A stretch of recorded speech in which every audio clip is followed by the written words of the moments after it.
तब हो रही है अरविंद केजरीवाल की, नरेंद्र मोदी की। अरविंद केजरीवाल ने ऐसा दिल्ली का बेड़ा गर्क करा है कि माहौल पूरा खराब कर दिया।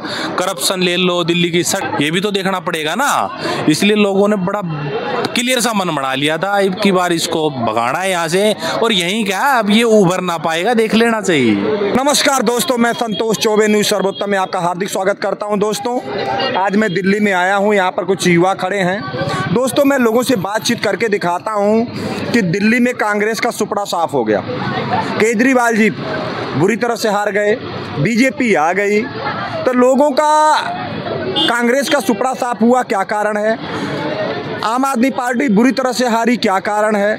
और बीजेपी इतने अच्छे वोटों से जीत गई, उसके पीछे क्या कारण है? तो कारण ही आज मैं पूछ के आप युवाओं से, लोगों से बातचीत करके आपको दिखाता हूँ।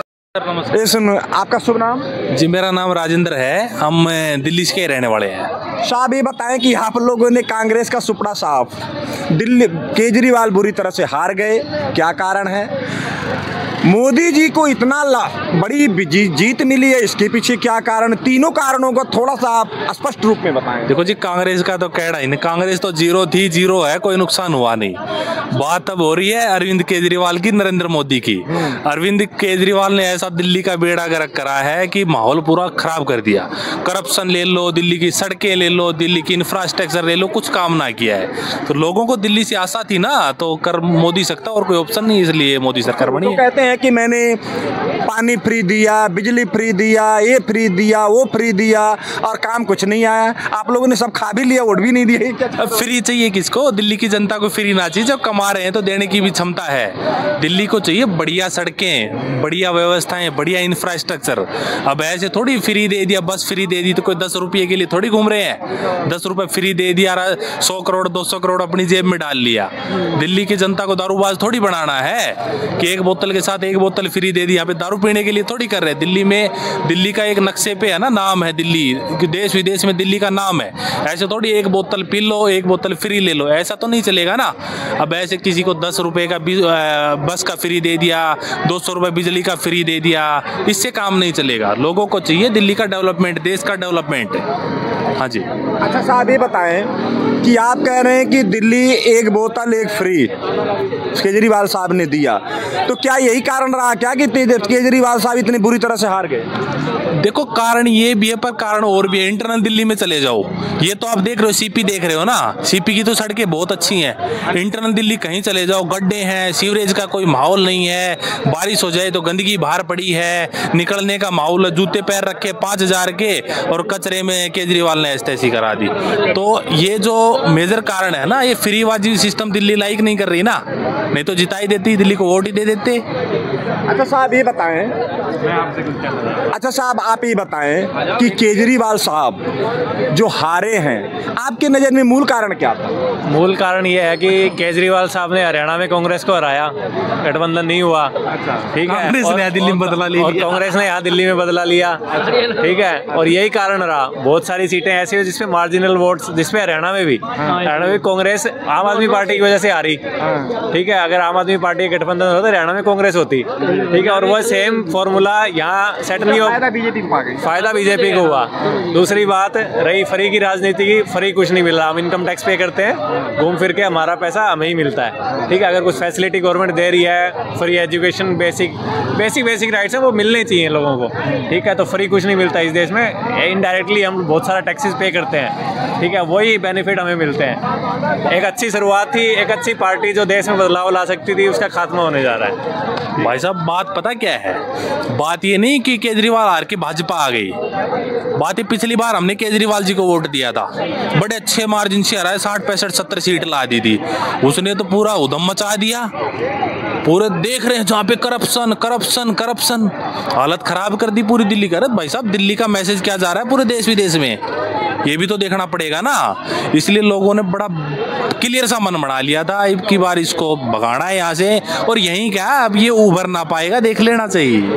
ये ना बताएं, कुछ बातें कहा और आई है मोदी की गारंटी, इस पर क्या बोलेंगे? वाकई भाई साहब, कुछ बोलने की जरूरत ही नहीं है, मोदी है तो भरोसा है, कुछ सोचना ही नहीं है। हम तो खुद ही सरकारी कर्मचारी हैं, मोदी है ना, तो कोई चिंता का विषय नहीं। मोदी देखता देश के बारे में, ये केजरीवाल देखता जेब के बारे में, मनीष सिसोदिया के बारे में, आतिशी इसी के बारे में और चोर उचक्कों के बारे में, किसको दारू का फायदा देना है, किसको ये जो रोड वोड के अड़ंग बड़ंग के सीवरेज का इसका टेंडर देना है, मोदी देखता देश के बारे में। अच्छा ये बताएं कि जो शीश महल का जो चला है और जो शराब घोटाला चला है, क्या यही घोटाला घोट गए क्या केजरीवाल को? शीश महल वाला तो इसने गदर ही कर दिया। ऐसे कह रहा था कि मैं ये नहीं लूंगा वो नहीं लूंगा, कोई कह रहा 60 लाख का पर्दा लगा दिया, 70 लाख का ये लगा दिया, 1 करोड़, वो तो कह रहा था, बकवास कर रहा था, पुरानी सी वैगनार लेके 2010 मॉडल लेके घूम रहा था। ऐसे कह रहा था कि मेरे को कोई चीज की आवश्यकता ही नहीं है। तो ये भ्रष्टाचारी है और इसका बढ़िया हुआ है जो हुआ है। हम तो आशा करते हैं 20, 30, 50 साल तक ये दूर ही रहे, कहीं मतलब हो जाए मामला से। अच्छा ये बताएं, कुछ लोगों ने कहा है कि दिल्ली में योगी मॉडल चाहिए, इस पर आपकी क्या राय है? बिल्कुल बढ़िया कह रहे हैं। ये शाहीन बाग, पाइन बाग, ये बैठ जाते हैं जहाँ मर्जी है ना, अपना तंबू लेके ना, इनके सड़ों लात पड़नी चाहिए, बिना मतलब की बकवास दिल्ली में नहीं चलनी चाहिए। कोई रूरल में चल जाए ना तो ठीक है, दिल्ली देश की क्या है, राजधानी है, यहाँ पे पूरी सिस्टम से काम चलना चाहिए। अब ले सीपी में लाके कल को तंबू लाके गाड़ दे तो ऐसे थोड़ी है यहाँ पे ये बकवास चलेगी। तो ऐसे बहुत चीजें डिस्टर्ब होती हैं। बिल्कुल योगी मॉडल लागू होना चाहिए दिल्ली में। आपका नाम साहब? प्रेमनाथ द्विवेदी। द्विवेदी साहब ये बताएं, मोदी, पहला टॉपिक मैं ये ले रहा हूँ आपसे कि मोदी जो इतनी बड़ी वोटिंग से जीते हैं, इसका क्या कारण है, थोड़ा सा बताएं। देखिए, किसी भी लक्ष्य को प्राप्त करने के लिए नीति और नियत का होना बहुत आवश्यक है। जब आपके अंदर नीति और नियत आपकी दोनों सही है ना, तो आप किसी भी लक्ष्य को प्राप्त कर सकते हैं। मोदी जी की नीति और नियत दोनों सही है, जो उन्होंने कहा उन्होंने किया। और एक कवि और लेखक होने के नाते मैं 2 लाइन कहना चाहता हूँ कि जीवन में अपने संघर्षों को मत दो तुम कभी विराम, फल की चिंता किए बिना करते रहो अपना काम, और एक दिन ऐसा अवश्य आएगा जब जग लेगा गर्व से तुम्हारा नाम। आज मोदी जी और योगी जी का नाम पूरा विश्व गर्व से लेता है, देश ही नहीं। क्यों लेता है? मोदी जी के पिताजी प्रधानमंत्री नहीं थे, मुख्यमंत्री नहीं थे, मंत्री नहीं थे, ग्राम प्रधान नहीं थे। योगी जी के पिताजी मुख्यमंत्री नहीं थे, प्रधानमंत्री नहीं थे, ग्राम प्रधान नहीं थे, विधायक नहीं थे, जिला पंचायत सदस्य नहीं थे। इन दोनों लोगों ने अपने जीवन में संघर्षों को चुना, अनवरत संघर्ष करते चले आए, और आज उस संघर्ष, और देखिए 2 तरीके का संघर्ष होता है। संघर्ष भी 2 तरीके का होता है, सकारात्मक संघर्ष और नकारात्मक संघर्ष। आप नकारात्मक संघर्ष कितना करते चले जाइए, रिजल्ट पॉजिटिव नहीं मिलेगा। आप किस वे में अपना संघर्ष कर रहे हैं, अपना एफर्ट किस वे में कर रहे हैं। आपको यदि जाना है 5 किलोमीटर पूरब, वहां किसी से मिलने जाना है, कोई डील करने जाना है, और आप चले गए 5 किलोमीटर पश्चिम, तो 5 किलोमीटर पश्चिम चले गए, तो जहां आप खड़े हो वहां आने के लिए रिजल्ट कुछ नहीं मिलेगा। 5 गए 5 आए, 10 किलोमीटर चले, रिजल्ट 0। तो 10 किलोमीटर चलने का आपने संघर्ष किया, रिजल्ट हो गया 0। लेकिन वहीं यदि सकारात्मक दिशा में, जिस दिशा में आपको जाना है उस दिशा में आप 5 किलोमीटर चले, तो रिजल्ट आपको 100% मिल गया। जिससे मिलना था मिल गया, जो डील होनी थी हो गई या ना हुई, लेकिन आप मिल लिए। समझ रहे मेरी बात को? तो कहने का मतलब है कि मोदी जी और योगी जी का कोई बैकग्राउंड नहीं था राजनीति में। इन लोगों ने संघर्ष किया, समाज को के लिए अपना समय दिया, समाज की लड़ाई लड़ते रहे, समाज को एक करते रहे, समाज को समझाते रहे। इसलिए आज मोदी जी तीसरी बार आजादी के इतिहास में, दूसरी बार, पहले शख्स, मतलब आजादी के इतिहास में दूसरे ऐसे प्रधानमंत्री हैं जो लगातार 3 बार चुने गए। अब आपका सवाल। अच्छा सर ये बताएं, आप मोदी जी के बारे में बताएं, आप ये बताएं केजरीवाल जी के हार का क्या कारण हो सकता है? शराब घोटाला या शीश महल या कुछ और? देखिए, तपस्या करके वरदान प्राप्त कर लेना बड़ी बात है। तपस्या करके वरदान रूपी शक्तियां या शक्ति रूपी वरदान प्राप्त कर लेना बड़ी बात है, लेकिन उन शक्तियों का, उन वरदान का सही सदुपयोग कर लेना बहुत बड़ी बात है। और जिसने इन शक्तियों का सदुपयोग किया वो समाज के लिए अनुकरणीय था, अनुकरणीय है, अनुकरणीय रहेगा। और जिसने इन शक्तियों का दुरुपयोग किया उसका सर्वनाश हो गया। रावण बहुत बड़ा विद्वान था, लेकिन उसको जो वरदान रूपी शक्तियां मिली थी उसका दुरुपयोग किया अति अहंकार में, तो क्या हुआ? पूरा राक्षस कुल विहीन हो गया, उसका पूरा कुल खत्म हो गया। हिरण्याकश्यप अपने आप को भगवान बताने लगा, शक्तियां थी, लेकिन हिरण्याकश्यप कश्यप का वध हो गया, विहीन हो गया, सम्रासुर, कंस, समझ रहे मेरी बात को। तो ऐसे ही इस कलयुग में भी जितने राजनीतिक रावण हैं, एक न एक दिन उनका अंत होना स्वाभाविक है, उनका अंत निश्चित है। तो क्या आप केजरीवाल को राजनीति रूपी रावण मानते हैं? भैया ये केजरीवाल जाने वो क्या है, लेकिन जिसके अंदर राक्षसी प्रवृत्ति है, और राक्षस में भी देखिए इंसान होते हैं। मैं आपको बताऊं कि यदि आप उदाहरण उठा करके देखें तो हमारे सनातन धर्म में 4 युगों का वर्णन है, सतयुग, त्रेता, द्वापर और कलयुग। सतयुग में भी मुख्य रूप से 3 थे, देवता, राक्षस, मनुष्य। त्रेता में भी मुख्य रूप से 3 थे, देवता, राक्षस, मनुष्य। और द्वापर में भी मुख्य रूप से 3 थे, देवता, राक्षस, मनुष्य। तो इस कलयुग में कैसे नहीं हो सकते हैं? इस कलयुग में भी मुख्य रूप से 3 ही है, देवता, राक्षस, मनुष्य। और जैसे मैं जरा पूछना चाहता हूं आज के इस कलयुग के राक्षसों से कि जो अलग अलग पूजा स्थल की पैरवी करते हैं, उनसे जरा पूछना चाहता हूं यदि वो सनातन धर्म में पैदा हुए और सनातन को मानते हैं तो जरा बताएं कि त्रेता में मंदिर के अलावा कौन सा पूजा स्थल था जहां राक्षस जाकर के पूजा करते थे, या राक्षस के अलावा कोई पूजा करता था? या द्वापर में मंदिर के अलावा कौन था?